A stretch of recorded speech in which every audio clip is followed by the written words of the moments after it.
सो गल करांगे Commonwealth games बारे। बहुत ज़्यादा इंपॉर्टेंट टॉपिक है कॉमनवैल्थ गेम्स।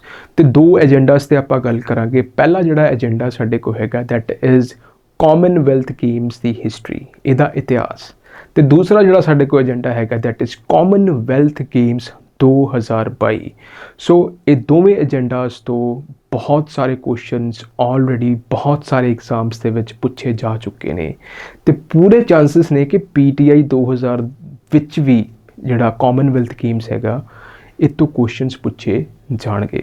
ਸੋ ਗੱਲ ਕਰਦੇ ਹਾਂ ਪਹਿਲਾਂ ਆਪਾਂ ਕਾਮਨਵੈਲਥ ਗੇਮਸ ਦੀ ਹਿਸਟਰੀ ਬਾਰੇ। ਸੋ ਜੇ ਗੱਲ ਕੀਤੀ ਜਾਵੇ ਇਹਦੇ ਫਾਊਂਡਰ ਕੌਣ ਸੀ, ਕੌਣ ਕਾਮਨਵੈਲਥ ਗੇਮਸ ਦੇ ਫਾਦਰ ਨੇ, ਤੇ ਉਹਨਾਂ ਦਾ ਨਾਮ ਹੈਗਾ ਮਿਲਵਿਲ ਮਾਰਕਸ ਰੋਬਿਨਸਨ। ਸੋ ਮਿਲਵਿਲ ਮਾਰਕਸ ਰੋਬਿਨਸਨ, MM ਰੋਬਿਨਸਨ ਕੀ ਨੇ, ਫਾਊਂਡਰ ਨੇ, ਫਾਦਰ ਨੇ ਕਾਮਨਵੈਲਥ ਗੇਮਸ ਦੇ।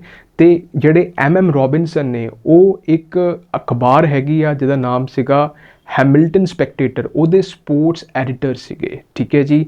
ਤੇ MM ਰੋਬਿਨਸਨ ਬੇਸਿਕਲੀ ਕੈਨੇਡੀਅਨ ਸੀਗੇ, ਕੈਨੇਡਾ ਤੋਂ ਬਿਲੋਂਗ ਕਰਦੇ ਸੀਗੇ ਤੇ ਇੱਕ ਕੈਨੇਡੀਅਨ ਜਰਨਲਿਸਟ ਸੀਗੇ। ਠੀਕ ਹੈ ਜੀ। ਉਸ ਤੋਂ ਬਾਅਦ ਆਪਾਂ ਗੱਲ ਕਰਦੇ ਹਾਂ ਕਿ ਜਿਹੜੀ ਕਾਮਨਵੈਲਥ ਗੇਮ ਆ ਇਹਦਾ ਪਹਿਲਾ ਐਡੀਸ਼ਨ 1930 ਦੇ ਵਿੱਚ ਹੈਮਿਲਟਨ ਕੈਨੇਡਾ ਦੇ ਵਿੱਚ ਹੋਇਆ। ਠੀਕ ਹੈ ਜੀ। 1930 ਦੇ ਵਿੱਚ ਹੈਮਿਲਟਨ ਕੈਨੇਡਾ ਵਿੱਚ ਇਹਦਾ ਪਹਿਲਾ ਐਡੀਸ਼ਨ ਖੇਲ ਹੁੰਦਾ ਹੈ। ਠੀਕ ਹੈ ਜੀ। ਉਸ ਟਾਈਮ ਕਾਮਨਵੈਲਥ ਗੇਮ ਇਹਦਾ ਨਾਮ ਨਹੀਂ ਸੀਗਾ। ਉਸ ਟਾਈਮ ਇਹਦਾ ਨਾਮ ਕੀ ਸੀਗਾ? ਉਸ ਟਾਈਮ 1930 ਦੇ ਵਿੱਚ ਇਹਦਾ ਨਾਮ ਬ੍ਰਿਟਿਸ਼ ਇੰਪਾਇਰ ਗੇਮ ਸੀਗਾ। Very important. ਤੁਹਾਨੂੰ ਕੁਐਸਚਨ ਪੁੱਛ ਸਕਦਾ ਹੈ ਕਿ ਕਾਮਨਵੈਲਥ ਗੇਮਸ ਦਾ ਪਹਿਲਾ ਨਾਮ ਕੀ ਸੀਗਾ? ਉਹਦਾ ਪਹਿਲਾ ਨਾਮ ਕੀ ਸੀਗਾ? British Empire games. ਸੋ 1930 ਤੋਂ ਲੈ ਕੇ 1950 ਤੱਕ ਇਹਦਾ ਨਾਮ ਬ੍ਰਿਟਿਸ਼ ਇੰਪਾਇਰ ਗੇਮਸ ਸੀਗਾ। ਤੇ ਉਸ ਤੋਂ ਬਾਅਦ 1954 ਦੇ ਵਿੱਚ ਇਹਦਾ ਨਾਮ ਬ੍ਰਿਟਿਸ਼ ਇੰਪਾਇਰ ਗੇਮਸ ਤੋਂ ਚੇਂਜ ਕਰਕੇ ਰੀਨੇਮ ਕੀਤਾ ਗਿਆ। ਕੀ ਰੱਖਿਆ ਗਿਆ? British Empire and Commonwealth Games. So 1954 ਦੇ ਵਿੱਚ ਬ੍ਰਿਟਿਸ਼ ਇੰਪਾਇਰ ਗੇਮਸ ਦਾ ਨਾਮ ਚੇਂਜ ਕਰਕੇ ਕੀ ਰੱਖਿਆ ਗਿਆ? British Empire and Commonwealth Game. So ਇਹ 1954 ਤੋਂ 1966 ਤੱਕ ਇਹਦਾ ਨਾਮ ਇਹੀ ਬਰਕਰਾਰ ਰਿਹਾ, British Empire and Commonwealth games. ਉਸ ਤੋਂ ਬਾਅਦ 1970 ਦੇ ਵਿੱਚ ਇਹਦਾ ਨਾਮ ਫਿਰ ਤੋਂ ਰੀਨੇਮ ਕੀਤਾ ਗਿਆ। ਹੁਣ ਇਹਦਾ ਨਾਮ ਕੀ ਰੱਖਿਆ ਗਿਆ 1970 ਦੇ ਵਿੱਚ? British Commonwealth games. ਠੀਕ ਹੈ ਜੀ। British Empire and Commonwealth games ਤੋਂ ਇਹਦਾ ਨਾਮ ਕੀ ਰੱਖਿਆ ਗਿਆ? ਬ੍ਰਿਟਿਸ਼ ਕਾਮਨਵੈਲਥ ਗੇਮਸ 1970 ਦੇ ਵਿੱਚ। ਤੇ 1970 ਤੋਂ 74 ਤੱਕ ਬ੍ਰਿਟਿਸ਼ ਕਾਮਨਵੈਲਥ ਗੇਮ ਦੇ ਨਾਮ ਤੋਂ ਹੀ ਇਹਨੂੰ ਜਾਣਿਆ ਗਿਆ। ਉਸ ਤੋਂ ਬਾਅਦ 1978 ਵਿੱਚ ਇਹਦਾ ਨਾਮ ਬ੍ਰਿਟਿਸ਼ ਕਾਮਨਵੈਲਥ ਗੇਮਸ ਤੋਂ ਰੀਨੇਮਡ ਕਰਕੇ ਇਹਦਾ ਨਾਮ ਰੱਖਿਆ ਗਿਆ ਕਾਮਨਵੈਲਥ ਗੇਮਸ। ਤੇ ਅੱਜ ਤੱਕ ਹੁਣ ਤੱਕ ਜੇ ਆਪਾਂ ਗੱਲ ਕਰੀਏ ਇਹਨੂੰ ਕਾਮਨਵੈਲਥ ਗੇਮਸ ਦੇ ਨਾਮ ਤੋਂ ਹੀ ਜਾਣਿਆ ਜਾਂਦਾ ਹੈ। ਸੋ ਇਹ ਬਹੁਤ ਇੰਪੋਰਟੈਂਟ ਹੈ। ਮੈਂ ਇਹਨੂੰ ਸਟਾਰ ਮਾਰਕ ਕਰ ਰਿਹਾ ਤੇ ਇਹ ਤੋਂ ਕੁਐਸਚਨਸ ਪੁੱਛੇ ਜਾਂਦੇ ਹਨ ਤੇ ਪੁੱਛੇ ਜਾਣਗੇ। ਸੋ ਅਗਲੀ ਚੀਜ਼ ਕੀ ਆ? ਵੈਰੀ ਇੰਪੋਰਟੈਂਟ ਅਗੇਨ ਕਿ ਜਿਹੜਾ 2026 ਦੇ ਵਿੱਚ ਇਹਦਾ 23rd ਐਡੀਸ਼ਨ ਹੋਣਾ ਹੈ। ਕਿੰਨਵਾਂ ਐਡੀਸ਼ਨ? 23rd ਜਿਹੜਾ ਐਡੀਸ਼ਨ ਹੋਣਾ ਹੈ ਉਹ ਕਿੱਥੇ ਹੋਣਾ ਹੈ? ਉਹ ਵਿਕਟੋਰੀਆ ਆਸਟ੍ਰੇਲੀਆ ਦੇ ਵਿੱਚ ਹੋਣਾ ਹੈ। ਸੋ ਇਹ ਵੀ ਬਹੁਤ ਇੰਪੋਰਟੈਂਟ ਕੁਐਸਚਨ ਹੈ। ਕੁਐਸਚਨ ਤੁਹਾਡੇ ਐਗਜ਼ਾਮ ਦੇ ਵਿੱਚ ਆ ਵੀ ਸਕਦਾ ਹੈ। ਸੋ ਇਹ ਬਹੁਤ ਜ਼ਿਆਦਾ ਜ਼ਰੂਰੀ ਹੈ। ਉਸ ਤੋਂ ਬਾਅਦ ਲਾਸਟ ਸਾਡੇ ਕੋਲ ਇਹਦਾ ਜਿਹੜਾ ਹੈਗਾ that is Commonwealth games federation. ਹੁਣ ਜਿਹੜੀ ਕਾਮਨਵੈਲਥ ਗੇਮਸ ਹੈਗੀ ਆ, ਠੀਕ ਹੈ ਜੀ, ਉਹਨੂੰ ਡਾਇਰੈਕਸ਼ਨ, ਉਹਨੂੰ ਕੰਟਰੋਲ ਇੱਕ ਆਰਗੇਨਾਈਜੇਸ਼ਨ ਕਰਦੀ ਹੈ ਜਿਹਦਾ ਨਾਮ ਕੀ ਆ? Commonwealth games federation. ਠੀਕ ਹੈ ਜੀ। ਉਸ ਤੋਂ ਬਾਅਦ ਹੁਣ ਆਪਾਂ ਗੱਲ ਕਰਾਂਗੇ ਕਾਮਨਵੈਲਥ ਗੇਮਸ 2022 ਬਾਰੇ। ਸੋ ਅੱਗੇ ਆਪਾਂ ਗੱਲ ਕਰਦੇ ਹਾਂ ਕਾਮਨਵੈਲਥ ਗੇਮਸ 2022 ਬਾਰੇ। ਬਹੁਤ ਜ਼ਿਆਦਾ ਇੰਪੋਰਟੈਂਟ ਆ। ਕੁਐਸਚਨਸ ਕੀ ਬਣ ਸਕਦੇ ਨੇ? ਕੁਐਸਚਨਸ ਇੱਦਾਂ ਬਣ ਸਕਦੇ ਨੇ ਕਿ ਕਾਮਨਵੈਲਥ ਗੇਮਸ 2022 ਜਿਹੜੀਆਂ ਹੋਈਆਂ ਉਹ ਕਿੰਨਵਾਂ ਐਡੀਸ਼ਨ ਸੀਗਾ, ਇਹ ਕਿਹੜੀ ਜਗ੍ਹਾ ਹੋਈਆਂ। ਉਸ ਤੋਂ ਬਾਅਦ ਕੁਐਸਚਨ ਪੁੱਛਿਆ ਜਾ ਸਕਦਾ ਇਹਦੇ ਵਿੱਚ ਮੈਸਕਟ ਕਿਹੜਾ ਸੀਗਾ, ਮੈਸਕਟ ਦਾ ਨਾਮ ਦੱਸੋ। ਉਸ ਤੋਂ ਬਾਅਦ ਪੁੱਛਿਆ ਜਾ ਸਕਦਾ ਇਹਦਾ ਮੋਟੋ ਕੀ ਸੀਗਾ।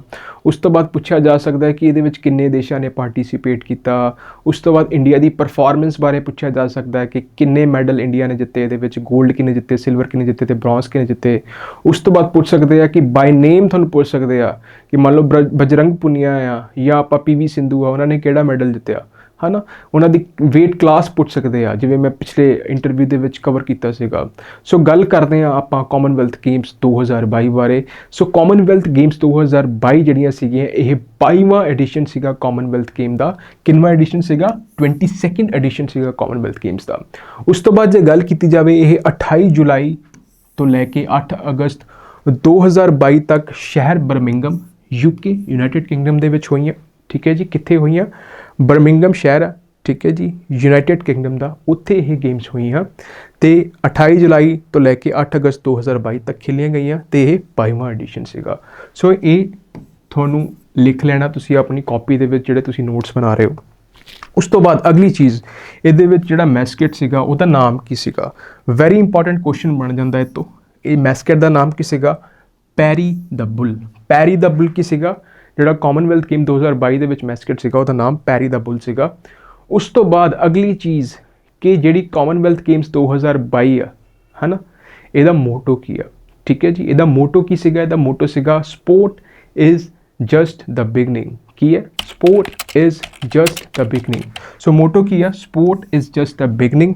ਉਸ ਤੋਂ ਬਾਅਦ ਇੱਥੇ ਵੀ ਮੈਂ ਸਟਾਰ ਮਾਰਕ ਕਰ ਦਿੰਦਾ, ਆ ਸਕਦਾ ਕੁਐਸਚਨ। ਠੀਕ ਹੈ ਜੀ। ਉਸ ਤੋਂ ਬਾਅਦ ਇੰਡੀਆ ਵਾਸਤੇ ਜਦੋਂ ਓਪਨਿੰਗ ਹੋਈ ਤੇ ਜਦੋਂ ਕਲੋਜ਼ਿੰਗ ਹੋਈ, ਕੌਣ ਫਲੈਗ ਬੇਅਰਰ ਸੀਗੇ? ਠੀਕ ਹੈ ਜੀ, ਜਦੋਂ ਓਪਨਿੰਗ ਹੋਈ ਤੇ ਮਨਪ੍ਰੀਤ ਸਿੰਘ ਜੋ ਕਿ ਇੰਡੀਆ ਦੇ ਹਾਕੀ ਮੈਨਸ ਹਾਕੀ ਟੀਮ ਦੇ ਕੈਪਟਨ ਸੀਗੇ, ਉਹ ਸੀਗੇ, ਤੇ PV ਸਿੰਧੂ। ਠੀਕ ਹੈ ਜੀ। ਉਸ ਤੋਂ ਬਾਅਦ ਜੇ ਗੱਲ ਕੀਤੀ ਜਾਵੇ, ਜਦੋਂ ਕਲੋਜ਼ਿੰਗ ਹੋਈ, ਕਲੋਜ਼ਿੰਗ ਦੇ ਵਿੱਚ ਸ਼ਰਤ ਕਮਲ ਤੇ ਨਿਕਿਤ ਜ਼ਰੀਨ ਜਿਹੜੇ ਸੀਗੇ ਉਹ ਫਲੈਗ ਪੀਰੀਅਡ ਸੀਗੇ during the time of closing. ਉਸ ਤੋਂ ਬਾਅਦ ਗੱਲ ਕੀਤੀ ਜਾਵੇ ਮੇਨ ਸਟੇਡੀਅਮ, ਇਹਦੇ ਵਿੱਚ ਕਿਹੜਾ ਸੀਗਾ? ਮੇਨ ਸਟੇਡੀਅਮ ਇਹਦੇ ਵਿੱਚ ਸੀਗਾ ਅਲੈਗਜ਼ੈਂਡਰ ਸਟੇਡੀਅਮ। ਸੋ ਇਹ ਚੀਜ਼ਾਂ ਤੁਸੀਂ ਪਲੀਜ਼ ਆਪਣੇ ਜਿਹੜੇ ਨੋਟਸ ਬਣਾ ਰਹੇ ਹੋ ਉਹਦੇ ਵਿੱਚ ਇਹ ਲਿਖ ਲਓ, ਇਹ ਪੁਆਇੰਟਸ, ਇਹ ਹਾਈਲਾਈਟਸ ਨੇ। ਸੋ ਇਹ ਬਹੁਤ ਜ਼ਿਆਦਾ ਇੰਪੋਰਟੈਂਟ ਆ, ਇਹ ਤੋਂ ਕੁਐਸਚਨ ਬਣ ਸਕਦੇ ਨੇ। ਸੋ ਗੱਲ ਕਰਦੇ ਹਾਂ ਇੰਡੀਆਜ਼ ਪਰਫਾਰਮੈਂਸ ਓਵਰਵਿਊ। ਇੰਡੀਆ ਦੀ ਕਾਮਨਵੈਲਥ ਗੇਮਸ 2022 ਦੇ ਵਿੱਚ ਕੀ ਪਰਫਾਰਮੈਂਸ ਰਹੀ? ਸੋ ਜੇ ਪਰਫਾਰਮੈਂਸ ਦੀ ਗੱਲ ਕੀਤੀ ਜਾਵੇ, ਬਹੁਤ ਅੱਛੀ ਪਰਫਾਰਮੈਂਸ ਸੀਗੀ ਇੰਡੀਆ ਦੀ। ਟੋਟਲ 61 ਮੈਡਲਸ ਆਪਾਂ ਜਿੱਤੇ, 골ਡ, ਸਿਲਵਰ ਤੇ ਬ੍ਰੌਂਜ਼ ਮਿਲਾ ਕੇ ਟੋਟਲ 61 ਮੈਡਲਸ ਜਿੱਤੇ ਤੇ ਇੰਡੀਆ 4th ਰੈਂਕ ਤੇ ਰਿਹਾ, 4ਥੇ ਰੈਂਕ ਤੇ ਰਿਹਾ। ਪਹਿਲੇ ਰੈਂਕ ਤੇ ਸਾਡੇ ਕੋਲ ਆਸਟ੍ਰੇਲੀਆ ਸੀਗਾ ਜਿਹਨੇ 179 ਮੈਡਲਸ ਜਿੱਤੇ। ਦੂਸਰੇ ਰੈਂਕ ਤੇ ਸਾਡੇ ਕੋਲ ਇੰਗਲੈਂਡ ਸੀ ਜਿਹਨੇ 176 176 ਮੈਡਲਸ ਜਿੱਤੇ ਤੇ ਤੀਸਰੇ ਰੈਂਕ ਤੇ ਸਾਡੇ ਕੋਲ ਕੈਨੇਡਾ ਸੀ ਜਿਹਨੇ 92 ਮਤਲਬ ਕਿ 92 ਮੈਡਲ ਜਿੱਤੇ ਤੇ ਇੰਡੀਆ ਚੌਥੇ ਰੈਂਕ ਤੇ ਸੀਗਾ, ਪੰਜਵੇਂ ਤੇ ਨਿਊਜ਼ੀਲੈਂਡ ਸੀਗਾ। ਸੋ ਇੰਡੀਆ ਨੇ ਟੋਟਲ 61 ਮੈਡਲ ਜਿੱਤੇ, ਜਿਹਦੇ ਵਿੱਚੋਂ 22 골ਡ, 16 ਸਿਲਵਰ ਤੇ 23 ਬ੍ਰੌਂਜ਼ ਮੈਡਲ ਸੀਗੇ। ਤੇ ਇਹ ਕੁਐਸਚਨ ਤੁਹਾਨੂੰ ਪੁੱਛਿਆ ਜਾ ਸਕਦਾ ਹੈ ਕਿ ਇੰਡੀਆ ਨੇ ਟੋਟਲ 골ਡ ਕਿੰਨੇ ਜਿੱਤੇ ਹੈਗੇ? ਇੰਡੀਆ ਨੇ ਟੋਟਲ 골ਡ ਕਿੰਨੇ ਜਿੱਤੇ ਸੀਗੇ? 22 골ਡ ਮੈਡਲ ਜਿੱਤੇ ਸੀ ਕਾਮਨਵੈਲਥ ਗੇਮਸ ਦੇ ਵਿੱਚ ਤੇ 4th ਸਾਡੀ ਰੈਂਕ ਸੀਗੀ। ਉਸ ਤੋਂ ਬਾਅਦ ਆਪਾਂ ਗੱਲ ਕਰਦੇ ਹਾਂ ਟੋਟਲ ਮੈਡਲ 61 ਹੋ ਗਏ। ਤੇ ਸਭ ਤੋਂ ਜ਼ਿਆਦਾ ਤੁਹਾਨੂੰ ਪੁੱਛਿਆ ਜਾਵੇ ਕਿ ਕਿਸ ਗੇਮ ਦੇ ਵਿੱਚ ਇੰਡੀਆ ਨੇ ਸਭ ਤੋਂ ਜ਼ਿਆਦਾ, ਕਿਸ ਸਪੋਰਟਸ ਦੇ ਵਿੱਚ ਇੰਡੀਆ ਨੇ ਸਭ ਤੋਂ ਜ਼ਿਆਦਾ ਮੈਡਲ ਜਿੱਤੇ? ਇੰਡੀਆ ਨੇ ਸਭ ਤੋਂ ਜ਼ਿਆਦਾ ਮੈਡਲ ਰੈਸਲਿੰਗ ਦੇ ਵਿੱਚ ਜਿੱਤੇ। ਰੈਸਲਿੰਗ ਦੇ ਵਿੱਚ 12 ਮੈਡਲ ਜਿੱਤੇ ਇੰਡੀਆ ਨੇ, ਜਿਹਦੇ ਵਿੱਚੋਂ 6 골ਡ, 5 ਸਿਲਵਰ ਤੇ 1 ਬ੍ਰੌਂਜ਼ ਮੈਡਲ ਸੀਗਾ। ਸੋ ਰੈਸਲਿੰਗ ਦੇ ਵਿੱਚ ਸਭ ਤੋਂ ਜ਼ਿਆਦਾ ਮੈਡਲ ਦੇਖੇ। ਹੁਣ ਆਓ ਆਪਾਂ ਦੇਖਦੇ ਹਾਂ, ਗੱਲ ਕਰਦੇ ਹਾਂ ਰੈਸਲਿੰਗ ਬਾਰੇ, ਰੈਸਲਿੰਗ ਦੀ ਹਾਈਲਾਈਟਸ ਦੇਖਦੇ ਹਾਂ। ਸੋ ਰੈਸਲਿੰਗ ਦੇ ਵਿੱਚ ਆਪਾਂ ਜਿਹੜੇ 6 골ਡ ਮੈਡਲ ਜਿੱਤੇ ਨੇ, ਉਹਦੇ ਵਿੱਚੋਂ 4 ਮੈਨਸ ਕੈਟੇਗਰੀ ਦੇ ਵਿੱਚ ਆਪਾਂ ਜਿੱਤੇ ਤੇ 2 ਵੂਮੈਨਸ ਕੈਟੇਗਰੀ ਦੇ ਵਿੱਚ ਆਪਾਂ ਦੇਖਦੇ। ਸੋ ਪਹਿਲਾਂ ਆਪਾਂ ਗੱਲ ਕਰਦੇ ਹਾਂ ਮੈਨਸ ਕੈਟੇਗਰੀ ਦੀ। ਸਭ ਤੋਂ ਪਹਿਲਾਂ ਨਾਮ ਹੈਗਾ ਸਾਡੇ ਕੋਲ ਨਵੀਨ ਦਾ। ਨਵੀਨ ਨੇ ਮੈਨਸ ਫ੍ਰੀ ਸਟਾਈਲ 74 kg ਦੇ ਵਿੱਚ 골ਡ ਮੈਡਲ ਜਿੱਤਿਆ। ਉਸ ਤੋਂ ਬਾਅਦ ਅਗਲਾ ਨਾਮ ਹੈਗਾ ਸਾਡੇ ਕੋਲ ਬਜਰੰਗ ਪੁਨੀਆ। ਬਜਰੰਗ ਪੁਨੀਆ ਨੇ ਮੈਨਸ ਫ੍ਰੀ ਸਟਾਈਲ 65 kg ਦੇ ਵਿੱਚ 골ਡ ਮੈਡਲ ਜਿੱਤਿਆ। ਉਸ ਤੋਂ ਬਾਅਦ ਅਗਲਾ ਨਾਮ ਹੈਗਾ ਸਾਡੇ ਕੋਲ ਦੀਪਕ ਪੁਨੀਆ। ਦੀਪਕ ਪੁਨੀਆ ਨੇ ਮੈਨਸ ਫ੍ਰੀ ਸਟਾਈਲ 86 kg ਦੇ ਵਿੱਚ 골ਡ ਮੈਡਲ ਜਿੱਤਿਆ। ਉਸ ਤੋਂ ਬਾਅਦ ਅਗਲਾ ਨਾਮ ਸਾਡੇ ਕੋਲ ਹੈਗਾ ਰਵੀ ਕੁਮਾਰ ਦਹੀਆ। ਰਵੀ ਕੁਮਾਰ ਦਹੀਆ ਨੇ 57 kg weight ਕਲਾਸ ਦੇ ਵਿੱਚ 골ਡ ਮੈਡਲ ਜਿੱਤਿਆ। ਨੈਕਸਟ ਸਾਡੇ ਕੋਲ ਹੈਗੇ ਸਾਕਸ਼ੀ ਮਲਿਕ। ਉਹਨਾਂ ਨੇ ਵੂਮੈਨਸ ਫ੍ਰੀ ਸਟਾਈਲ 58 kg ਦੇ ਵਿੱਚ, ਵੂਮੈਨਸ ਫ੍ਰੀ ਸਟਾਈਲ 58 kg ਦੇ ਵਿੱਚ ਸਾਕਸ਼ੀ ਮਲਿਕ ਨੇ 골ਡ ਮੈਡਲ ਜਿੱਤਿਆ। ਤੇ ਲਾਸਟ ਬਟ ਨਾਟ ਲੀਸਟ ਸਾਡੇ ਕੋਲ ਹੈ ਵਿਨੇਸ਼ ਫੋਗਾਟ। ਉਹਨਾਂ ਨੇ ਵੂਮੈਨਸ ਫ੍ਰੀ ਸਟਾਈਲ 53 kg ਦੇ ਵਿੱਚ 골ਡ ਮੈਡਲ ਜਿੱਤਿਆ। ਸੋ ਟੋਟਲ 6 골ਡ ਮੈਡਲ ਸਾਡੇ ਕੋਲੇ ਰੈਸਲਿੰਗ ਦੇ ਵਿੱਚ ਆਏ। ਨਵੀਨ, ਬਜਰੰਗ ਪੁਨੀਆ, ਦੀਪਕ ਪੁਨੀਆ, ਰਵੀ ਕੁਮਾਰ ਦਹੀਆ, ਸਾਕਸ਼ੀ ਮਲਿਕ ਐਂਡ ਵਿਨੇਸ਼ ਫੋਗਾਟ। ਸੋ ਇਹਨਾਂ ਨੇ ਟੋਟਲ ਸਾਡੇ ਕੋਲ ਰੈਸਲਿੰਗ ਦੇ ਵਿੱਚ ਸਾਡੇ ਦੇਸ਼ ਦੀ ਝੋਲੀ ਦੇ ਵਿੱਚ 6 골ਡ ਮੈਡਲ ਪਾਏ। ਉਸ ਤੋਂ ਬਾਅਦ ਆਪਾਂ ਅੱਗੇ ਗੱਲ ਕਰਦੇ ਹਾਂ ਵੇਟ ਲਿਫਟਿੰਗ ਦੀ ਅਚੀਵਮੈਂਟਸ ਬਾਰੇ। ਵੇਟ ਲਿਫਟਿੰਗ ਦੇ ਵਿੱਚ ਸਾਡੇ ਕੋਲ 3 골ਡ ਮੈਡਲ ਆਏ। ਇੱਕ ਸਾਡੇ ਮੀਰਾਬਾਈ ਚਾਨੂ ਨੇ 49 kg weight ਕਲਾਸ ਦੇ ਵਿੱਚ 골ਡ ਮੈਡਲ ਸਾਡੇ ਦੇਸ਼ ਦੀ ਝੋਲੀ ਦੇ ਵਿੱਚ ਪਾਇਆ। ਠੀਕ ਹੈ ਜੀ, ਮੀਰਾਬਾਈ ਚਾਨੂ ਨੇ 골ਡ ਮੈਡਲ ਜਿੱਤਿਆ ਸੀਗਾ ਕਾਮਨਵੈਲਥ ਗੇਮਸ ਦੇ ਵਿੱਚ 49 kg weight class। सो ये 49 मैं क्यों मार्क कर रहा, क्वेश्चन बन सकता है कि किहड़ी वेट क्लास के विच जित्या, इदां दे क्वेश्चन बनते हैं एग्जाम के। सो ये चीज़ भी नोट करनी है कि किहड़ी वेट क्लास के पर्टिकुलर एथलीट ने गोल्ड मैडल जित्या। ठीक है जी। उस तो बाद साडे कोले जैरमी लाल रिनुंगा, ठीक है जी, इन्होंने 67 मैंस कैटेगरी के 67 वेट क्लास के गोल्ड मैडल जित्या with a record lift of 300 kg। ठीक है जी। जैरमी लाल रिनुंगा इन्होंने गोल्ड मैडल जित्या 67 मैंस कैटेगरी के 67 वेट क्लास से इन्हों का। उस तो बाद साडे कोले अचिंता शियोली ने 73 kg मैंस वेट क्लास के मैंस 73 kg के इन्होंने गोल्ड मैडल जित्या with a record lift of 313 kg।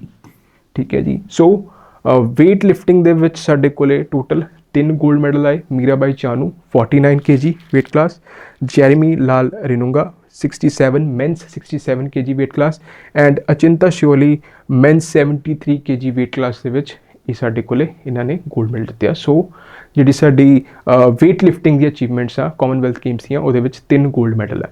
उस तो बाद अगे जे आपां गल करिए एथलैटिक्स एंड अदर स्पोर्ट्स दियां।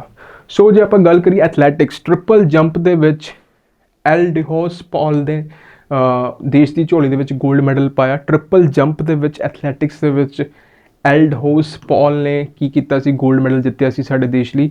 उस तो बाद आपां गल करिए Sharath Kamal, very important star mark कर रहा, शरत कमल ने 3 गोल्ड मैडल जिते टेबल टैनिस के। एक उन्होंने मैंस सिंगल के जित्या, एक उन्होंने मिक्सड डबल्स के जित्या ते एक उन्होंने मैंस डबल के जित्या। सो शरत कमल ने टेबल टैनिस के 3 गोल्ड मैडल जिते, मैंस सिंगल के मिक्सड डबल्स के मैंस डबल्स के उन्होंने 3 गोल्ड मैडल देश की झोली में पाए ने। सो अगे आप गल करते हैं गोल्ड मैडल वूमेन कैटेगरी के भवीना पटेल ने टेबल टैनिस के वूमेन्स सिंगल्स के गोल्ड मैडल देश की झोली दे पाया। सो टेबल टैनिस के साडे कोले टोटल 3 ते 1 4 मैडल साडे कोले टेबल टैनिस के आए। तो एथलैटिक्स साडे कोले 1 मैडल आया, एल्डहोस पॉल ने ट्रिपल जंप के वो मैडल साड़ी देश की झोली च पाया। तो लॉन बॉल्स, ठीक है जी, वूमेन्स कैटेगरी के लॉन बॉल्स साडे कोल 1 गोल्ड मैडल आया। तो पैरा पावर लिफ्टिंग के first ever gold medal sari देश की झोली के सुधीर एक एथलीट ने, ठीक है जी, सुधीर जी ने पैरा पावर लिफ्टिंग के फस्ट एवर गोल्ड मैडल साढ़े देश की झोली च पाया। सो टोटल इत्थे 1 4 1 ते 1 6 ते 7 मैडल साढ़े कोल एथलैटिक्स ते अदर स्पोर्ट्स मिला के होए। उस तो बाद आप अगे गल करिए, अगे आप जे गल करिए बॉक्सिंग दे विच, बॉक्सिंग ते बैडमिंटन की आप गल करनी है। बॉक्सिंग दे विच निखत जरीन ने 50 kg वूमेन क्लास के विच, ठीक है जी, वूमेन्स 50 kg वेट क्लास के विच उन्होंने देश की झोली च गोल्ड मैडल पाया। उस तो बाद अगे आप गल करिए अमित पंघाल ने gold medal men's boxing 48 to 51 kg weight class के विच उन्होंने देश की झोली दे विच गोल्ड मैडल पाया। उस तो बाद अगे गल करिए नीतू घंगास ने gold in women's boxing 48 kg दे विच गोल्ड मैडल जित्या। उस तो बाद आप गल करिए बैडमिंटन दे विच लक्ष्य सैन ने गोल्ड मैडल जित्या सीगा मैंस सिंगल दे विच, ठीक है जी, वेरी इंपॉर्टेंट, लक्ष्य सैन ने गोल्ड मैडल जित्या सीगा मैंस सिंगल बैडमिंटन दे विच। ते पीवी सिंधु ने गोल्ड मैडल जित्या सी वूमेन्स बैडमिंटन सिंगल्स दे विच। उस तो बाद आप देखिए Satwik Sairaj and Chirag Shetty gold in badminton men's doubles के विच इन्होंने गोल्ड मैडल जित्या सी। इन्हों का नाम की है Satwik Sairaj and Chirag Shetty, gold in badminton men's doubles के विच इन्होंने गोल्ड मैडल जित्या। सो बॉक्सिंग दे विच साडे को 3 गोल्ड मैडल हो गए, निखित जरीन, अमित पंघाल ते नीतू घंगास। ते बैडमिंटन दे विच भी साडे कोले 3 गोल्ड मैडल हैगे आ। एक साडे कोल हैगा आ लक्ष्य सैन ने जित्या सीगा मैंस दे विच सिंगल्स दे विच, पीवी सिंधु ने जित्या सीगा। ते लास्ट साडे को सात्विक साईराज एंड चिराग शेट्टी ने मैंस डबल्स के विच गोल्ड मैडल साडे देश की झोली दे विच पाया। सो 3 गोल्ड मैडल इत्थे हो गए, 3 गोल्ड मैडल ऊपर हो गए, टोटल 6 गोल्ड मैडल इत्थे हो गए साडे कोले। सो ये कुछ ਕਾਮਨਵੈਲਥ ਗੇਮਸ ਦੀ ਮੈਂ ਤੁਹਾਨੂੰ ਹਾਈਲਾਈਟਸ ਦੱਸੀਆਂ ਨੇ, ਸਾਡੇ ਦੇਸ਼ ਦੀਆਂ ਅਚੀਵਮੈਂਟਸ ਦੱਸੀਆਂ ਨੇ, ਸਾਡੇ ਐਥਲੀਟਸ ਦੀਆਂ ਅਚੀਵਮੈਂਟਸ ਦੱਸੀਆਂ ਨੇ। ਉਸ ਤੋਂ ਬਾਅਦ ਆਪਾਂ ਗੱਲ ਕਰਦੇ ਪਾਰਟੀਸਿਪੇਸ਼ਨ ਇਨ ਫਿਊਚਰ। 72 ਦੇਸ਼ਾਂ ਨੇ ਕਾਮਨਵੈਲਥ ਗੇਮਸ 2022 ਦੇ ਵਿੱਚ ਪਾਰਟੀਸਿਪੇਟ ਕੀਤਾ, 72 ਨੇਸ਼ਨਸ ਨੇ। ਤੇ ਇੰਡੀਆ ਦੀ ਆਪਾਂ ਜੇ ਗੱਲ ਕੀਤੀ ਜਾਵੇ ਜੈਂਡਰ ਪਾਰਟੀਸਿਪੇਸ਼ਨ ਦੀ, 210 ਮੇਲਸ ਨੇ ਇਹਦੇ ਵਿੱਚ ਪਾਰਟੀਸਿਪੇਟ ਕੀਤਾ, ਠੀਕ ਹੈ ਜੀ। ਇੰਡੀਆ ਦੀ ਗੱਲ ਕਰ ਰਹੇ ਹਾਂ, ਇੰਡੀਆ ਦੀ ਆਪਾਂ ਜੇ ਗੱਲ ਕਰੀਏ 210 ਮੇਲ ਐਥਲੀਟਸ ਨੇ ਇਹਦੇ ਵਿੱਚ ਪਾਰਟੀਸਿਪੇਟ ਕੀਤਾ ਤੇ 104 ਫੀਮੇਲ ਐਥਲੀਟਸ ਨੇ ਇਹਦੇ ਵਿੱਚ ਪਾਰਟੀਸਿਪੇਟ ਕੀਤਾ ਇੰਡੀਆ ਵੱਲੋਂ, ਤੇ 72 ਦੇਸ਼ਾਂ ਨੇ ਟੋਟਲੀ ਇਹਦੇ ਵਿੱਚ ਪਾਰਟੀਸਿਪੇਟ ਕੀਤਾ। ਤੇ ਅਗਲੀ ਜਿਹੜੀ ਕਾਮਨਵੈਲਥ ਗੇਮਸ ਹੋ ਰਹੀਆਂ 2026 ਦੇ ਵਿੱਚ, ਉਹ 23ਵਾਂ ਐਡੀਸ਼ਨ ਹੋਣ ਜਾ ਰਿਹਾ। ਕਿੰਨਵਾਂ ਐਡੀਸ਼ਨ? 23rd edition. ਤੇ ਉਹ ਐਡੀਸ਼ਨ ਵਿਕਟੋਰੀਆ ਆਸਟ੍ਰੇਲੀਆ ਦੇ ਵਿੱਚ ਖੇਲਿਆ ਜਾਣਾ, ਠੀਕ ਹੈ ਜੀ। ਤੇ ਇੱਕ ਹੋਰ ਕੁਐਸਚਨ ਬਣ ਸਕਦਾ ਹੈ ਕਿ ਕਿਹੜਾ ਦੇਸ਼ ਸਭ ਤੋਂ ਜ਼ਿਆਦਾ ਵਾਰੀ ਕਾਮਨਵੈਲਥ ਗੇਮਸ ਨੂੰ ਹੋਸਟ ਕਰ ਚੁੱਕਾ ਹੈ? ਸਭ ਤੋਂ ਜ਼ਿਆਦਾ ਵਾਰੀ ਜਿਹੜਾ ਦੇਸ਼ ਹੋਸਟ ਕਰ ਚੁੱਕਾ ਉਹਦਾ ਨਾਮ ਹੈਗਾ ਆਸਟ੍ਰੇਲੀਆ। ਆਸਟ੍ਰੇਲੀਆ ਹਾਲੇ ਤੱਕ 5 ਵਾਰੀ ਕਾਮਨਵੈਲਥ ਗੇਮਸ ਹੋਸਟ ਕਰ ਚੁੱਕਾ ਹੈ। ਤੇ ਜਦੋਂ 2026 ਦੇ ਵਿੱਚ ਹੈ ਨਾ ਇਹਦਾ 23ਵਾਂ ਐਡੀਸ਼ਨ ਹੋਏਗਾ ਤੇ ਇਹ ਆંકੜਾ ਜਿਹੜਾ ਹੈਗਾ 5 ਤੋਂ 6 ਹੋ ਜਾਏਗਾ। ਸੋ ਸਭ ਤੋਂ ਜ਼ਿਆਦਾ ਵਾਰੀ ਆਸਟ੍ਰੇਲੀਆ ਨੇ ਕਾਮਨਵੈਲਥ ਗੇਮਸ ਨੂੰ ਹੋਸਟ ਕੀਤਾ ਹੈ। ਸੋ ਆਈ ਹੋਪ ਇਹ ਲੈਕਚਰ ਤੁਹਾਨੂੰ ਵਧੀਆ ਲੱਗਿਆ ਹੋਵੇਗਾ। ਲੈਕਚਰ ਵਧੀਆ ਲੱਗਿਆ ਤੇ ਪਲੀਜ਼ ਚੈਨਲ ਨੂੰ ਸਬਸਕ੍ਰਾਈਬ ਕਰੋ, ਲਾਈਕ ਕਰੋ, ਵੀਡੀਓ ਨੂੰ ਆਪਣੇ ਫਰੈਂਡਸ ਨਾਲ ਸ਼ੇਅਰ ਕਰੋ। ਟਿਲ ਦੈਨ ਮੈਨੂੰ ਦਿਓ ਇਜਾਜ਼ਤ। ਸਤਿ ਸ਼੍ਰੀ ਅਕਾਲ।